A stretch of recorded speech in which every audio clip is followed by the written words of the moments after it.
Jadi Refli Harun cuma untuk menambah limbah-limbah perpecahan. Jadi Refli Harun itu kemudian menambah domain perpecahan itu sendiri, karena Refli Harun kan orangnya memang maunya mendominasi. Kosinudin juga kan dia curhat. Sekarang ini dia masih curhat di media kan, di podcast kan. Tapi di belakang layar dia curhat tuh. Bahkan kadang-kadang curhatnya sama lawan.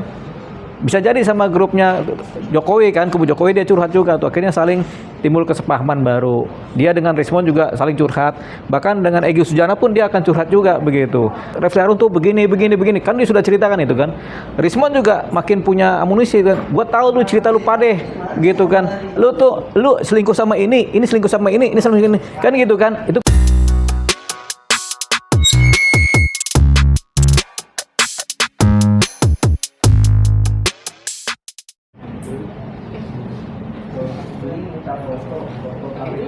Deo, kemarin kita sama-sama menyaksikan kehebohan dari kubu Roy Suryo, di mana terjadinya pecah kongsi. Sebelumnya kan Abang sudah pernah mengatakan bahwasannya ya sudah pecah kongsi gitu ya Bang ya, yeah, antar kubu mereka ini, dan akhirnya Kosinudin baru dipecat Bang dari tim hukumnya Roy Suryo nih Bang. Abang melihat ini memang sudah memprediksi dan ini bakal berpecah-pecah atau seperti apa gitu?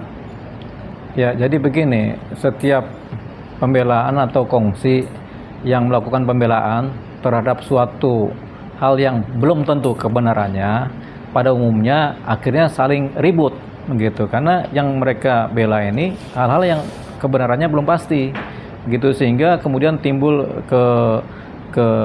kegaduhan, timbul kemudian pemikiran-pemikiran yang berbeda antar masing-masing itu, sehingga menyebabkan slip kesepakatan gitu, akhirnya pecah kongsi gitu. Jadi itu yang terjadi. Ini kita bicara tentang proses hukum yang dilakukan oleh timnya Roy Suryo ya.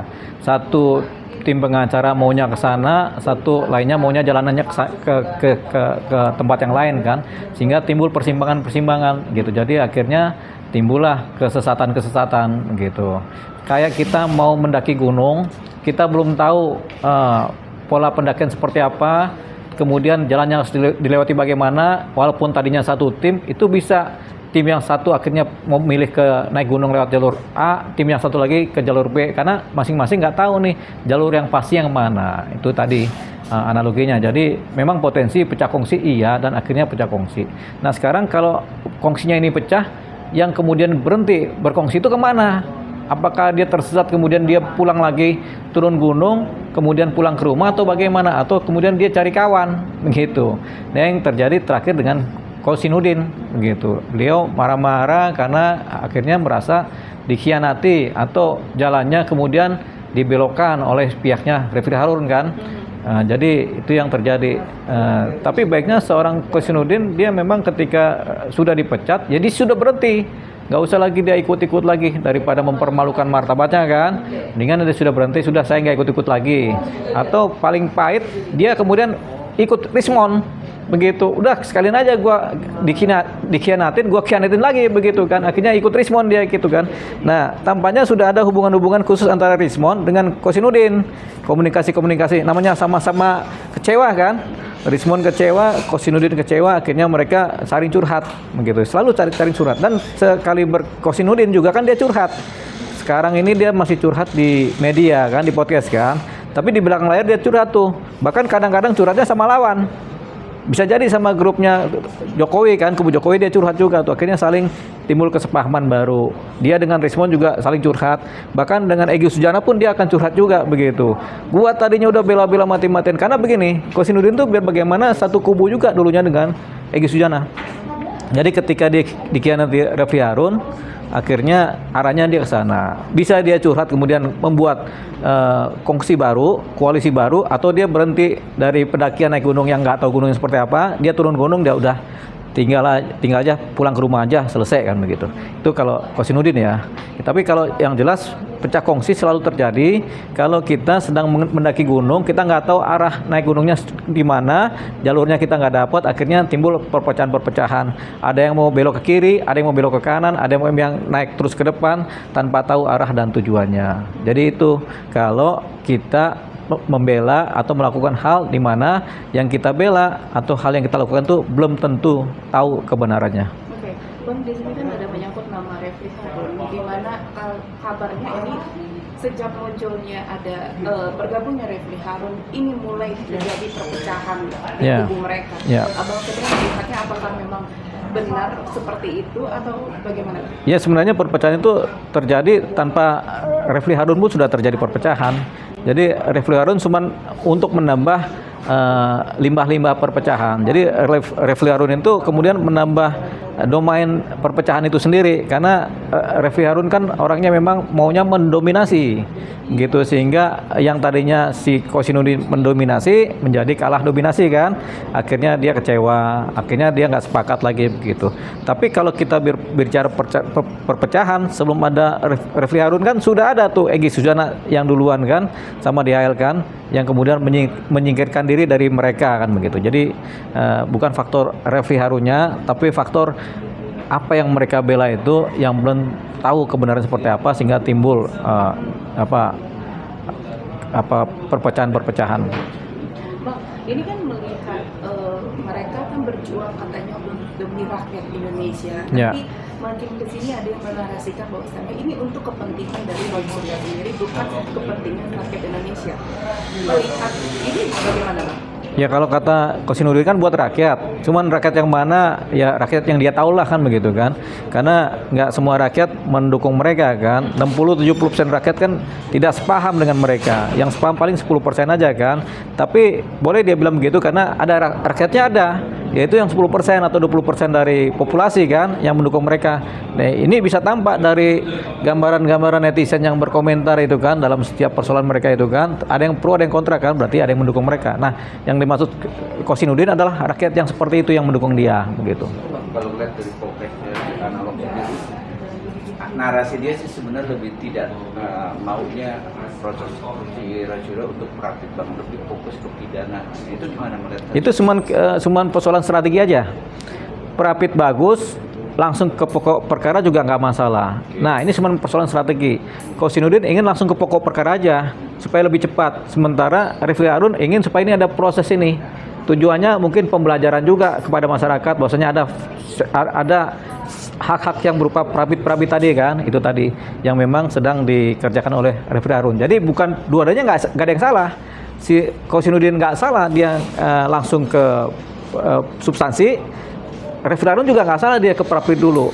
Siapa tahu menang kan begitu kan, ketika menang agak mendelegitimasi substansi kan begitu kan, harapannya begitu. Tapi ya dua-duanya sih nggak ada yang salah ya, cuman masalah strategi yang berbeda yang kemudian terjadi perpecahan begitu.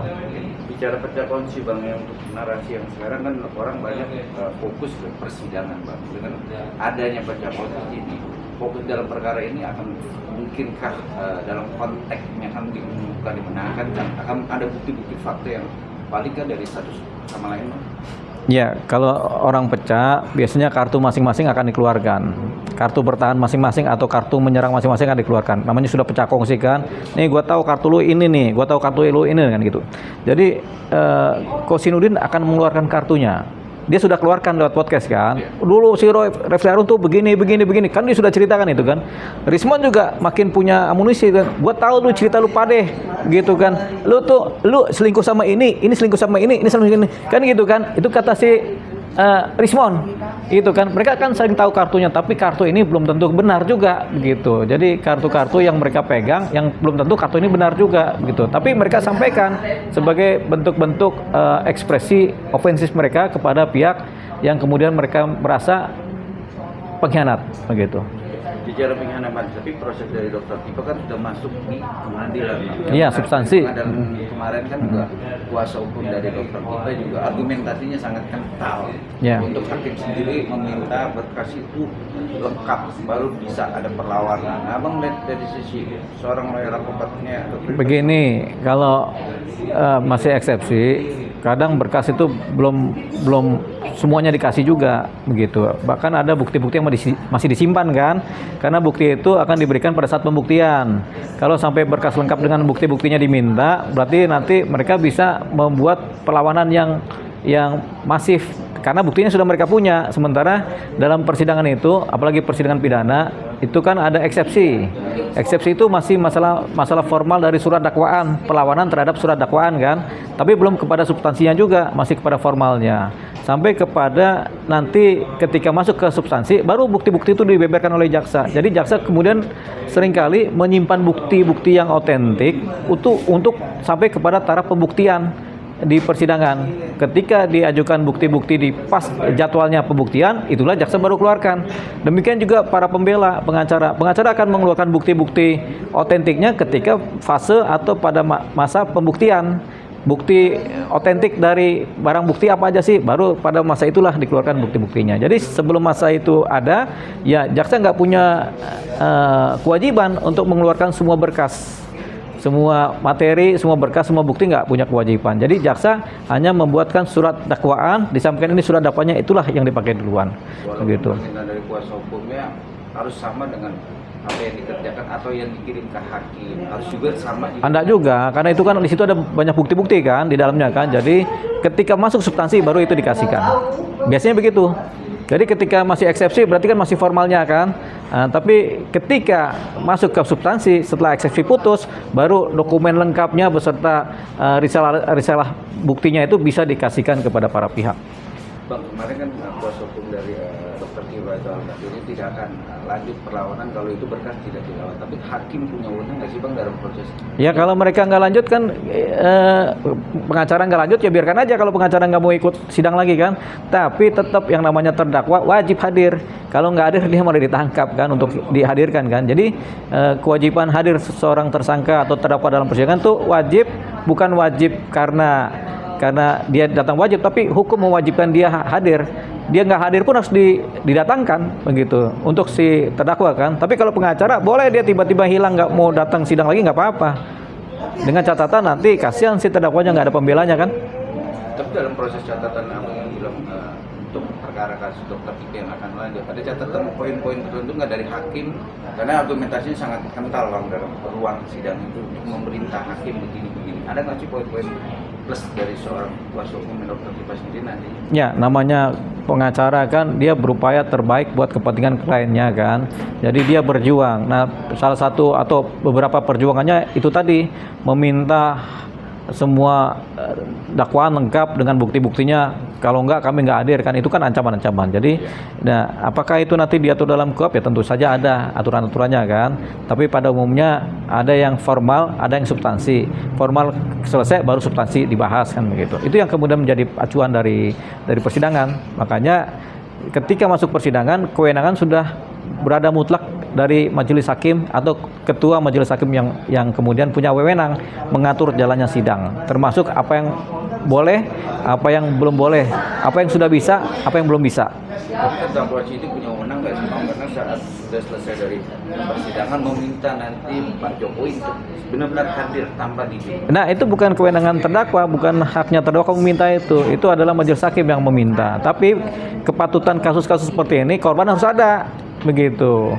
Korban ini adalah, kan ini kan kasus penyemaran nama baik, ini korbannya harus hadir ini, begitu, yaitu Pak Jokowi sendiri harus hadir tanpa ada permintaan dari si terdakwa. Terdakwa nggak berwenang meminta itu.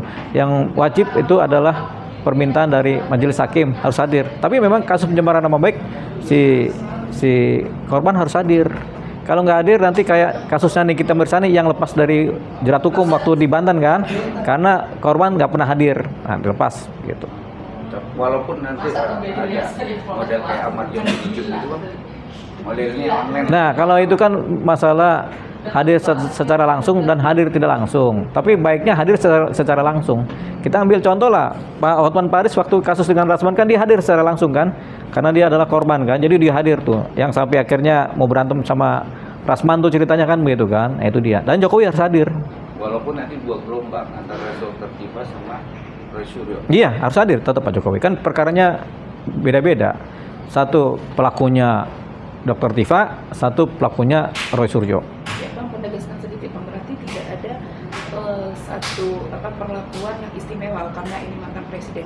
Nah ada kan Pak Jokowi sekarang orang biasa tuh, bukan pejabat kan. Jadi dia pejabat pun kalau dipanggil persidangan juga harus hadir kan. Jokowi juga sama tuh. Begitu, orang biasa harus hadir juga gitu. Karena jika ini terjadi artinya kan satu-satunya di Indonesia ataupun mungkin di dunia mantan presiden? Banyak mantan presiden yang ada, bahkan mantan presiden di penjara juga banyak begitu. Jadi bukan satu-satunya, banyak sekali presiden yang kemudian ditangkap. Ada juga presiden yang kemudian ditangkap sama negara lain juga ada juga kan gitu. Jadi ini biasa aja. Jadi presiden tuh nggak pernah dimuliakan semulia-mulianya gitu. Tetap aja sama kayak manusia biasa. Soekarno itu ketika dia diberhentikan dari jabatannya, akhirnya dia ditahan di karantina kan, nggak bisa kemana-mana kan sampai selesai umurnya, begitu. Sama semuanya begitu. Sedikit kita bertopik perkara ini sampai masuk pengadilan, ya kan kemarin kan pihak dari Dr. Tiva juga dalam proses membuat buku Jokowi whatever itu. Ditanya mahal dana, poin legal standingnya dia apa, namun dia merasa dia cuma hanya peneliti, Rosuryo cuma sama telematika, tapi poin yang menyatakan 99 itu Rismon, tapi Rismon entah kemana kan. Akhirnya saling apa sih maksudnya menghindar dalam proses hukum yang berat ini. Nah, melihat itu gimana? Menghindar dari proses hukum Yang berat itu yang namanya berdalih-dalih ya. Sebenarnya ada unsur-unsur pidana yang sudah dibuktikan secara diam-diam oleh jaksa dan penyidik. Itu yang mereka pakai kan, pihak jaksa memakai itu sebagai pendakwaannya kan. Nah, kalau yang disampaikan oleh Dr. Tiva, dia akan mencoba melempar persoalan kepada pihak lain kan. Padahal memang ada bukti-bukti yang menyatakan dia pelakunya begitu. Jadi yang sedang disidangkan itu Dr. Tiva sebagai pelakunya dalam konteks apa, dalam kejadian apa, dalam waktu yang mana dia adalah pelakunya begitu. Jadi nggak kemudian dia berdasarkan dengan cerita pihak ketiga lainnya kan. Jadi yang sedang pokok persoalannya itu Dr. Tiva dengan kelakuannya gitu. Jadi apa yang dia sampaikan, oh ini kan katanya Rismon, ini kan katanya ini kan, yaitu urusan dia lah kan gitu kan dengan mereka kan. Tapi urusan dia dengan hukum dengan Jokowi adalah apa yang dia lakukan gitu. Itu kan alasan motifnya kan, latar belakang kan. Sementara yang dilakukan oleh Dr. Tiva dalam persidangan itu kan urusan dia dengan Jokowi. Kapan dia melakukan, bagaimana dia melakukan, bagaimana dia menceritakan, bagaimana dia menghina, itu sudah ada tuh di pokok perkara itu. Lebih lengkapnya nanti ketika proses pokok perkara berlangsung setelah formal eksepsi ini berjalan selesai. Masuk pokok perkara, isinya ada semua di situ. Bang, dalam pokok perkara ini apa sih melihat dari sisi sorotan apa ini sebenarnya permasalahan ijazah apa fitnah yang katanya juga kuasa hukumnya Jokowi ini karena ya kan, tentang kekuburan-kuburan juga. Yang di fitnah itu kan mengenai ijazah. Jadi ijazah punya pembuktian sendiri, persoalan fitnah juga harus dibuktikan sendiri. Begitu. Jadi persoalan ijazah yang membuktikan adalah Jokowi aslinya. Nah, baru timbullah fitnah ini jaksa yang membuktikan adanya fitnah tadi, begitu. Jadi abang melihat ijazah dulu, menyatakan ijazah. Iya, ijazah dulu terbukti asli dengan kesaksiannya, dengan bukti-buktinya, baru jaksa membuktikan terjadinya fitnah dari si Dr. Tiva ataupun Rosuryo. Bang, terkait soal Dr. Tiva tidak mau RJ dan akan melawan, itu momen yang tepat nggak sih bang? Karena ini kan momen juga yang baik untuk bilang RJ ini. RJ kayaknya sudah nggak ada RJ begitu. RJ kan? Sudah nggak ada RJ. Kan Jokowi udah dari awal udah nggak mau RJ sama mereka berdua dan yang lainnya. Tapi hakim kemarin punya kewajiban untuk membuat RJ karena diatur oleh KUHAP begitu. Tapi si Jokowi nggak mau RJ, udah selesai gitu aja. Oke, thank you.